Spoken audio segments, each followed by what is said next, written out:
American innovation is changing the world. From service robots to smart home systems and self-driving cars, our economy has never been so prosperous. Our labor force has never been so efficient. America's future is in good hands.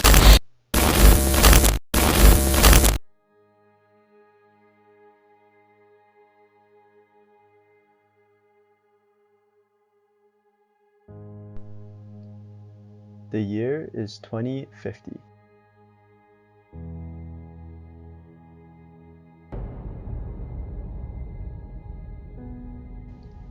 Many of the cities once vivid with life, activity, and people are now desolate and divided. Most of the jobs performed by people are now performed by AI and robots.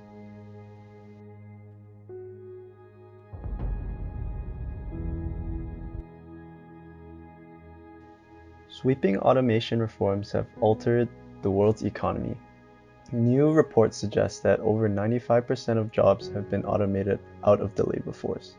As a result, poverty and wealth disparity have skyrocketed. The class system of 30 years ago no longer exists. There is no middle class, only the super rich and the super poor. Time to take stock on a big economic story today, and not a good one. The economy has posted its biggest monthly job loss since the financial crisis. Despite this, politicians and the technology CEOs preach the success of capitalist systems and automation. They praise the growing GDP as industry becomes more efficient and production grows. Automation, they say, is the logical step to a better life. Capitalism is the only way.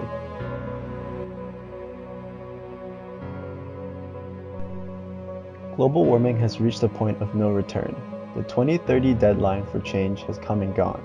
In search of greater economic efficiency and automation, climate impacts have significantly worsened and climate responses have fallen to the back burner. Scientists preach that flooding and CO2 levels are so high that death rates globally have tripled in the last 5 years. Cancer rates have risen, disease outbreaks have gotten worse, and the United States healthcare system has become so expensive the large population of the vulnerable cannot afford it, while the wealthy benefit from a highly robotic, highly automated private healthcare system. Despite hopes that renewable energy would help, capitalism is failing, automation is worsening the effects, and the rest of the world is suffering. But how did we arrive at such a dystopia? Preserve, protect, and defend the Constitution of the United States. We should begin in 2016, where a significant escalation of anti-socialist rhetoric come to the forefront, with the election of the US President Donald Trump. In the years that follow, President Trump and his contemporaries continue to repeat the same phrase. America will never be a socialist country.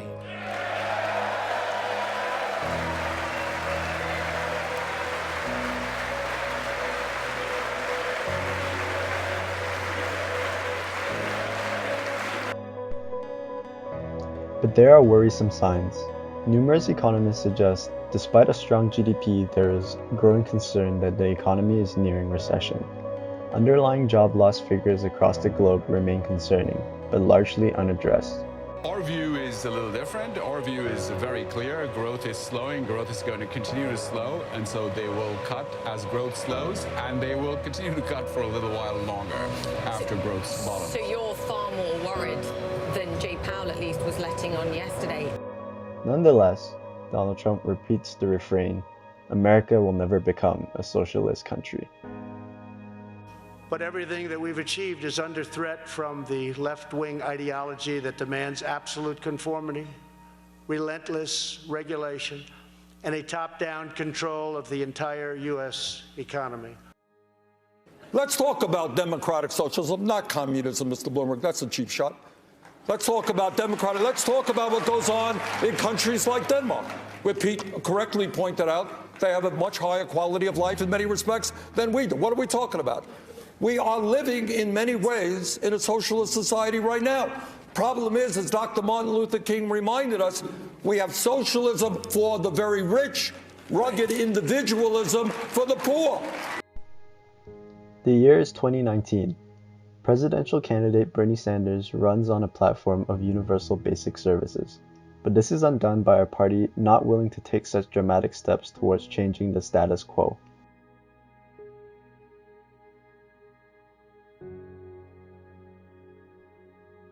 At the same time, President candidate Andrew Yang warns of the dangers of increasing automation and how we need to adjust our system to prepare for the reality of automation.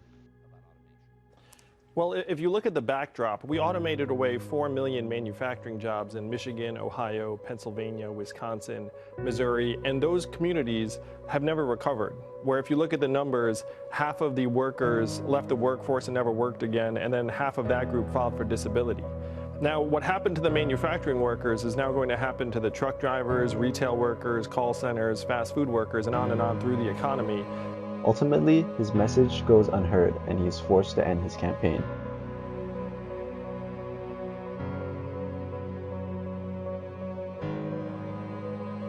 Big news this morning that for the first time in 12 years we see a new brand at the top of the Brand Z Global Top 100. Amazon has become one of the world's most valuable and influential companies. Its AI system, Alexa, has become a jack of all trades for home-related services and is found in nearly 100 million homes. This is a sign of a larger movement as tech companies assert more and more influence on economic and political decision-making.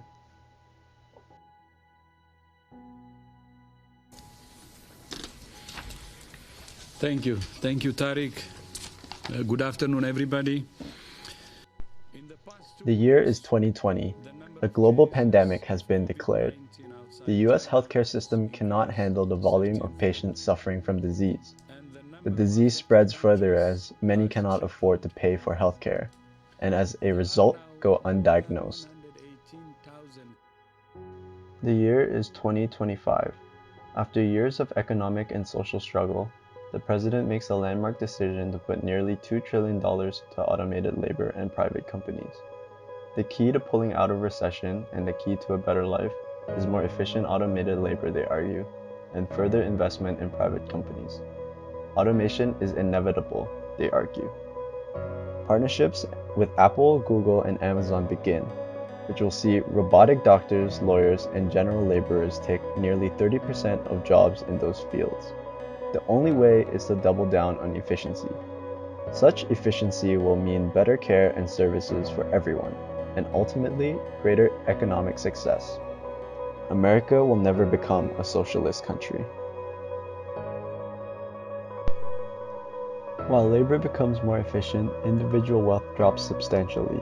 More can be produced, but less people can afford it. There are concerns about the rise of robotics and automation and what that means for the future of the workforce. While GM and the United Auto Workers have struck a tentative deal, there is an unmistakable trend toward new technologies that is changing the way work is done, not just in the auto industry, but employment across the country. What we're seeing in terms of automation, in terms of the increasing use of robots, the ability to do all of these things in a very low labor-intense way, means that the jobs at the lowest level are disappearing quite quickly. We forecast a loss of jobs in Wall Street and the banking industry of 200,000.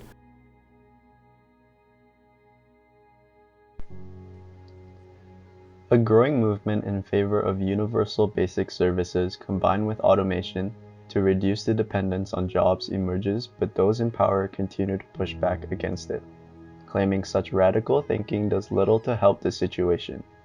This is put off as nothing more than technological Luddites and communists, despite the nature of their argument.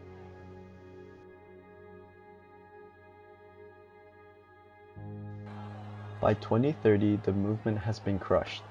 Rigid, unchanging, uncompromising capitalist values of labor and free markets become even more intertwined with growing automation. Political figures argue that the economy will sort itself out if we embrace efficiency and continue to support private companies. But joblessness and poverty continue to grow.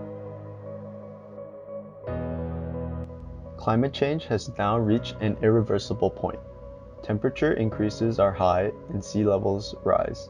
Many cities, including Miami, are underwater. Still, political figures stay rigid in their support of the status quo. The year is 2035. In response to the growing crisis on all fronts, the United States doubles down on its decision to automate and endorse private companies, despite the decreasing nature of innovation. Any compromises and systemic changes are denied. The room for increasing efficiency is dropping, but tech companies now hold substantial influence, and such policies are still to their benefit.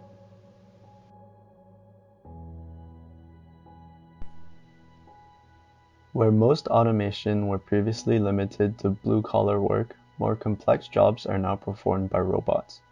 Police, doctors, lawyers, teachers, cooks, and drivers are a few of the many jobs now fully automated. The cycle of unemployment spins further out of control.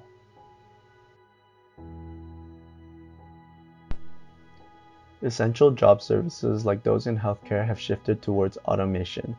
From doctors to caretakers, robots have proven to be better equipped to complete precise medical procedures, such as identifying disease or performing surgery.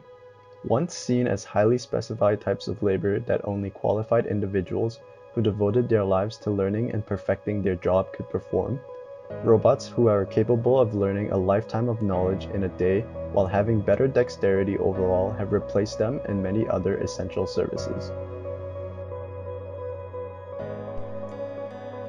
Even cooking, an industry once thought of as out of reach for robots, automation has taken over. Chefs, who were once seen as creative laborers and something robots can never perform, are now a career path of the past. The supply chain has been fully automated as well, from farming right down to restaurants. Robots can perform every task more efficiently. The same can be said about most industries. All the while, any thought of universal services or change to the status quo to support the growing number of jobless are still strongly opposed.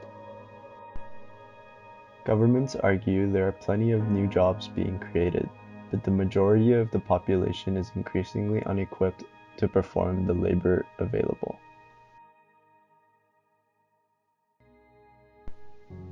The year is 2045. The labor economy has all but collapsed. Most of humanity is dwindling, unemployed, sick, and homeless, in a system which still requires income but offers little labor. Automation has overtaken almost all of the workforce, generating increased value for a few, ever-decreasing, wealthy tech CEOs. The President of the United States and current Google CEO notices none of this, for his life is one of luxury. His net worth is approximately 85% of the global GDP, for capitalism no longer serves the populace, but a select wealthy few. Technology, combined with a system increasingly serving less people, has destroyed the lives of many.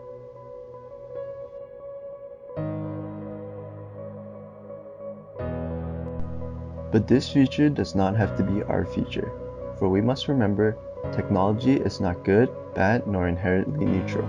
It is a product of those who use it and the political systems and people with which it interacts.